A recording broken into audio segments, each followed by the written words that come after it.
diputado. ¿Cómo te va, Felipe? ¿Cómo andás, Rubén? Un placer estar una vez más en contacto contigo y tu audiencia. ¿Cuántas cosas raras que están pasando, ¿no, Felipe? Esto de Canelones me entero hoy, por ejemplo, y porque traía una noticia sobre cooperativas que incluso comprometen a distintos alcaldes. Hay alcaldes blancos que están haciendo esa denuncia desde diciembre del año pasado, pero ahora se empeoró la situación y el juego sucio, además de culpar a los otros y después movilizar gente, y queda ante la opinión pública como que la OPP presiona a la Intendencia de Canelones porque parece que les va a quitar esos derechos a cooperativas que habían, bueno, arreglado con Orsi hace tiempo atrás. Qué tema, ¿no? Hay que investigarlo más eso. Sin duda, y estabas conversando un tema que tuvimos un capítulo surrealista la pasada semana en la Cámara de Diputados en relación a la libertad de prensa, ¿no? Sí. Con la coalición de gobierno en la bancada parlamentaria resolvimos llevar el tema a discusión de la Cámara porque el informe de la televisora alemana era un informe que no refleja la realidad del país. No era un informe de cualquier medio, era un informe de uno de los medios más prestigiosos de Europa, que se vio en el mundo entero, y nos parecía importante que la Cámara se pronuncie sobre este tema, dando cuenta de que los extremos afirmados en dicho informe no se condicen con la realidad. Por eso promovimos una declaración reafirmando la vigencia de la libertad de prensa en el país. Ujú. Pero para nuestra sorpresa nos encontramos con las declaraciones, afirmaciones de la diputada frente amplista Susana Pereira señalando de que en Uruguay no había libertad de prensa y más aún diciendo de que los canales privados, el Mm, 4, el 10 y el 12, y los mencionó así, mm, operan para el gobierno, ¿no? ujú, Eso ameritó que varios le respondiéramos, el diputado Conrado Rodríguez, quien habla, ujú, porque nos parece una afirmación absolutamente falaz. ujú. Eh, la diputada se quejaba de que actores de gobierno tienen más presencia en los medios de comunicación y en los informativos. Pues bien, esas son las reglas del juego. Sí, Nos totalmente. ocurrió a nosotros en los últimos 15 años, el gobierno genera mucha más información, Mm, el gobierno tiene más elenco, más actores, dirige los ministerios, las empresas públicas, es natural y lógico ujú. que haya mucho más presencia de actores del gobierno, pero no por eso nosotros en el pasado dijimos que había un favoritismo de parte de los canales, y además me parece un agravio gratuito para los trabajadores de la prensa, ¿no? Porque de alguna manera estamos convalidando que ellos están operando para favorecer a la coalición y tratar de perjudicar al Frente Amplio. Es un agravio gratuito, pero denota en definitiva lo que es el pensamiento mayoritario dentro del Frente Amplio. Digo mayoritario porque hay gente en el Frente Amplio que no piensa estas cosas, pero hay una corriente mayoritaria que no cree en la libertad de prensa, porque después defienden a regímenes como tú decías bien en el Foro de San Pablo, como los de Nicaragua, los de Venezuela, los de Cuba. Mm. Y además, yo lo decía en el debate también, José Mujica, por sobre todas las cosas, fue un gran producto mediático. A ver, quienes tenemos algunos años lo recordaremos. Había un canal de televisión que le hacía móviles hasta en el baño de su casa, Claro, ¿no? claro. Estaba abonado todos los días a todos los informativos. Entonces, ¿de qué se queja? En Uruguay existe la libertad de prensa, en Uruguay, desde la reapertura democrática en el año 85, existe plenamente la libertad de expresión, cualquiera ha podido expresarse libremente, de modo que me parece que es un agravio gratuito el que hizo la Deutsche Welle con el agravante de que hay diputados y hay dirigentes del Frente Amplio que avalan eso. Y convengamos además que quien habló no Mm, fue cualquier persona.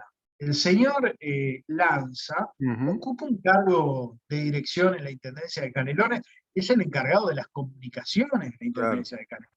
claro. De modo que eso yo creo que agrava la situación y ameritaría que el intendente de Canelones, Yamatú Orsi, salga a desmentir estos dichos de Lanza, porque si no todos vamos a creer de que esta es la opinión de la Intendencia de Canelones, que dijo algo muy grave y quizás en lo que no se prestó mucha atención. Mm, Dijo que el único informativo eh, que era medianamente imparcial era el de Canal 10. O sea, la Intendencia de Canelones cree que el del Canal 4, que el del Canal 12, que el de BTV, que el del resto de los canales son informativos parcializados, que benefician al gobierno y perjudican al Frente Amplio. Bueno, tiene que decirlo, tienes que explicitarlo. No se pueden hacer acusaciones al barrer tan groseras, ¿no? Claro, claro. Sí, yo te iba justamente estaba reflexionando eso. Una cosa es decirlo, ¿no? Qué fácil es solamente decir, vociferar esto. Ahora, y tienen prueba acabada, contundente. Hay, digamos, un relato probatorio que fundamente esa opinión, porque en definitiva ahí quedamos en el terreno de la conjetura y quedamos en el terreno de instalar ante la opinión pública desprevenida que hay una suerte de violación a la libertad de prensa. Máxime cuando una cadena tan importante, como tú bien decís, de un prestigio europeo enorme, pero que yo ahora la considero devaluada ante esta actitud. Porque ¿dónde está la Totalmente. precaución periodística de saber que era una versión interesada de parte de un gobierno departamental que es opositor al gobierno y que además esa versión la da el director de comunicaciones? Sin siquiera digamos, investigar la realidad del país. Y a su vez traslada la responsabilidad de Deutsche Welle al gobierno, planteando mundialmente, a título incluso de su director, que le han consultado al Poder Ejecutivo como si, algo así como si no quiere salir en descargo de esto. No corresponde. No correspondería que un Poder Ejecutivo salga a qué, a devaluar su autoridad como gobierno porque se ve necesitado de reaccionar e ir a desmentir la versión que alguien caprichosamente dijo de parte de la oposición. No, creo que se tendría que dar lo que tú decís, Felipe, que es, bueno, ¿qué opina el intendente de Canelones? ¿Qué dice? ¿Está de acuerdo? Bueno, parecería que sí, porque por omisión, por silencio, avala la opinión de Lanza, ¿no? Totalmente. Además, la enmienda fue peor que el soneto, porque Dolce Bell eh, salió a responder esta declaración que hicimos en la Cámara de Diputados, Mm.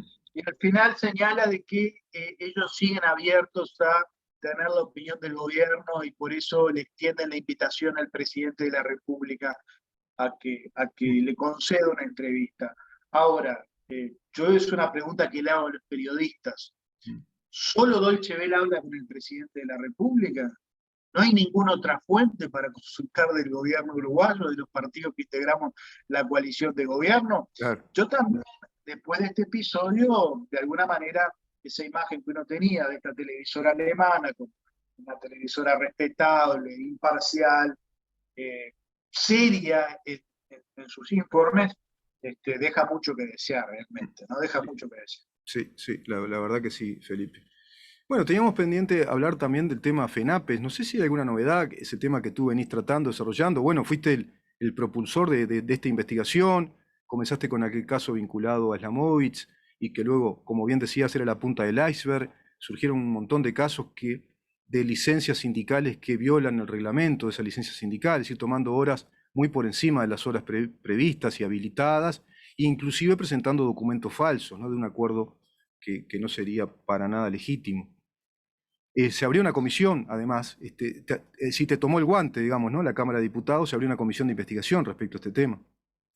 Hoy va a sesionar por primera vez la comisión investigadora, Ujú. la Cámara por mayoría, con los votos de los partidos de la coalición, pero también con el apoyo del PERI, el diputado Vega votó favorablemente a la conformación de esta Cámara. Se dio ciertamente un debate surrealista, porque yo no esperaba que el Frente Amplio se iba a aferrar tanto a los muy malos argumentos que dio para no votar la conformación de esta comisión. Ujú.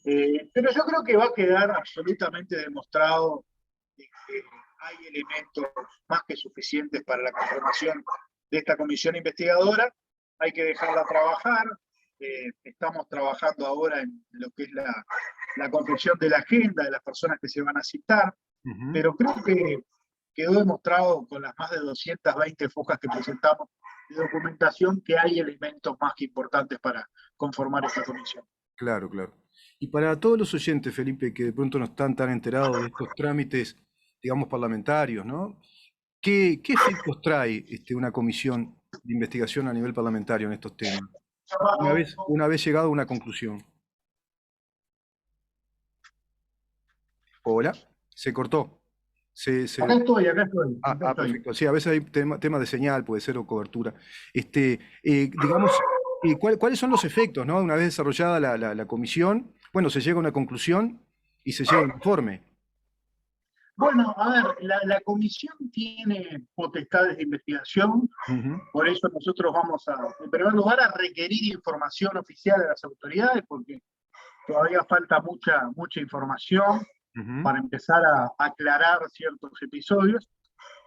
Y por supuesto la citación a los involucrados, que más que citación es invitación, porque mm, las comisiones investigadoras no tienen la potestad de convocar obligatoriamente a las personas, sino que son invitaciones que se extienden, mm, y allí seguramente haremos muchas preguntas. ujú, Eh, Creo que los dirigentes sindicales del FENAPES tienen que responder muchas preguntas que no han respondido en este tiempo, ujú, lo propio las autoridades de secundaria, y bueno, y otras personas que de alguna manera participaron de todos estos episodios, la directora del Liceo de San José, que fue la denunciante originalmente. ujú, En fin, yo creo que de, de las audiencias que vamos a tener, de las preguntas que vamos a hacer y de las respuestas, mm. van a poder, bueno, empezar a sacar conclusiones sobre estos hechos para hacernos de alguna manera un cuadro de cómo Ujú. se dieron estas situaciones, ¿no? Felipe, la respuesta que das viene muy a cuento, habilidad de periodista, ¿no? Te provoqué que dieras esta respuesta porque tengo esta pregunta para hacerte. ¿Qué opinión te merece lo de la auditoría de Gas Sayago y de Antel por el hecho de que va directo a la justicia y no pasó por una comisión? Que sería interesante que pasara primero por una comisión parlamentaria, porque toma estado público, ¿no? Es fundamental, por eso que tú estás diciendo, toma otra notoriedad, otra luz pública, que estos temas también sean investigados desde cámaras de diputados, por ejemplo, porque es ahí donde la gente se entera, incluso, y se entera con detalle de todo lo que va pasando y se coloca más en la agenda pública este tema, que es interesante que tenga realmente luz pública todo esto. No sé qué Sin opinión tenés de duda, eso. Para mí fue un error eso de que sobre fuera directo a la justicia. el tema de Gasallago es escandaloso Ujú, porque deja en evidencia lo que fue el despilfarro, ¿no? ujú, Fundamentalmente en el gobierno de José Mujica, ujú. 213 millones de dólares de pérdida, Sí. una inversión que de antemano se había señalado de que iba a ser una inversión ruinosa, Ujú, eh, y sin embargo se siguió adelante, ¿no? ujú. Con prácticas de manejo, bueno, que daban cuenta de la fiesta, ¿no? Sí. Que se desarrolló en ese emprendimiento, con los masajes, Sí. con los catering, con los máster, ¿no? Ujú. Llegaban a pagarle máster Sí, sí. a la gente, y bueno, y además de los sueldos, ¿no? Faraónicos Ujú. que recibían los jerarcas. Esa es la demostración más palmaria de cómo se gastó el dinero de la gente. Y después se reclaman recursos para esto, recursos para lo otro, Exacto. y ese gobierno fue terrible. Exacto. Y a eso hay que sumarle lo de ANCAP, y a eso tenemos que sumarle lo de Delantera Arena, lo del Lo Fondes, del lo fondo. de Pluner. El corredor O Garzón. sea, el Frente Amplio dilapidó recursos en los años de mayor crecimiento de la vida del país, recursos que si hubieran sido más que necesarios en momentos como estos. Sí, sí, sí. Pero hay una propuesta que había formulado el diputado Cal de Cabildo Abierto de crear una investigadora por el tema de Gasallago. Mm, La estamos analizando, estábamos esperando justamente las resultancias de la auditoría. A mí me parece que es buena cosa de que se investigue a nivel parlamentario. Si sí. bien ya había una investigadora en el periodo pasado, creo que hay elementos nuevos. Mm, Y lo propio lo de Antel Arena, también hay creo que otros elementos de la gestión de Antel que claro, ameritarían una investigadora. claro. Vamos a ver cómo se dilucidan los hechos, Mm, pero coincido en el sentido que me parece que es muy importante que estas cosas se publiciten para que la ciudadanía advierta mm, cómo los que hoy, ¿no?, están reclamando más gasto y más gasto y más gasto, sí, cuando el país realmente tenía recursos, en sí. los momentos de vacas gordas, tiraron por la ventana todos esos recursos de los uruguayos, y hoy estamos sufriendo la ausencia, digamos, de Mm. esos recursos para Sí. atender la situación social y económica Es así, Felipe, es así. Vamos a seguir conversando este tema. Yo creo que va a ser muy importante que exista una comisión también para investigar el tema Gas Sayago con todos los elementos nuevos que hay, elementos o indicios probatorios, como para que la opinión pública, bueno, vea más de cerca el tema, incluso máximo ahora que está de moda citar a Sala, ¿no? A ministros, ¿no? Por el comportamiento que según la oposición tienen en pandemia, tanto la ministra de Economía como el ministro de Salud Pública. Bueno, porque por ahí también van a tener que desfilar unos cuantos a dar explicaciones de esto que tú nos estás planteando ahora y estás de algún modo resumiendo. Te planteo, Felipe, para la próxima seguir con estos temas. Creo que son temas claves, ¿no? Que ya están ahora instalados y desafortunado el tema de fondo, afortunado el tema de las auditorías que comenzaron a aparecer y a funcionar. Si te parece, creo que por ahí podemos tratar la columna del próximo lunes. Y por supuesto, Encantado, Rubén. muchas gracias, Felipe. Un abrazo grande, hasta el próximo lunes. Hasta el próximo lunes. El diputado Felipe Schipani por el Partido Colorado, hablando con nosotros en su columna de los lunes, y ya viene.